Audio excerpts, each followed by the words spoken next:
Blessed is he who reads and those who hear the words of the prophecy and keep the things that are written in it, for the time is at hand. Matthew chapter 16.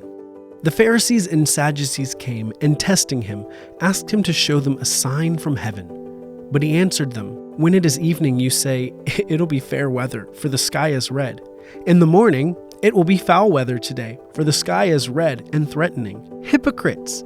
You know how to discern the appearance of the sky, but you can't discern the signs of the times? An evil and adulterous generation seeks after a sign, and there will be no sign given to it, except the sign of the prophet Jonah." He left them and departed. The disciples came to the other side and had forgotten to take bread. Jesus said to them, "Take heed and beware of the yeast of the Pharisees and Sadducees." They reasoned among themselves, saying, "We brought no bread." Jesus, perceiving it, said, "Why do you reason among yourselves, you of little faith? Because you have brought no bread? Don't you yet perceive or remember the 5 loaves of the 5,000, and how many baskets you took up? Or the 7 loaves for the 4,000, and how many baskets you took up? How is it that you don't perceive that I didn't speak to you concerning bread?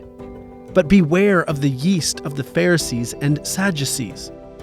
Then they understood that he didn't tell them to beware of the yeast of bread, but of the teaching of the Pharisees and Sadducees.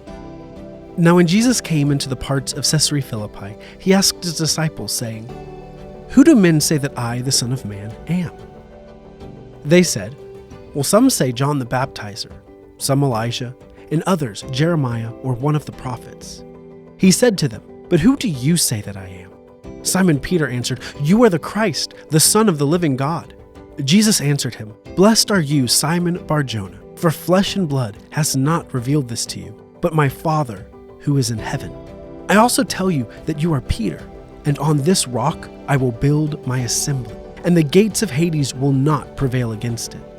I will give you the keys of the kingdom of heaven, and whatever you bind on earth will be bound in heaven, and whatever you release on earth will be released in heaven."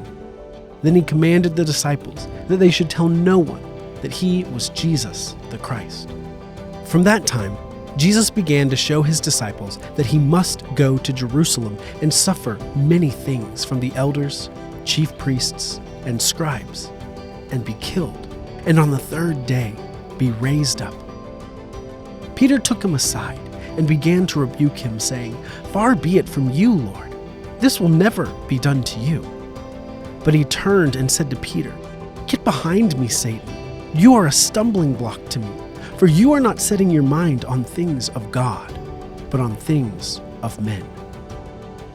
Then Jesus said to his disciples, "If anyone desires to come after me, let him deny himself, take up his cross, and follow me. For whoever desires to save his life will lose it, and whoever will lose his life for my sake will find it. For what will it profit a man if he gains the whole world and forfeits his life? Or what will a man give in exchange for his life?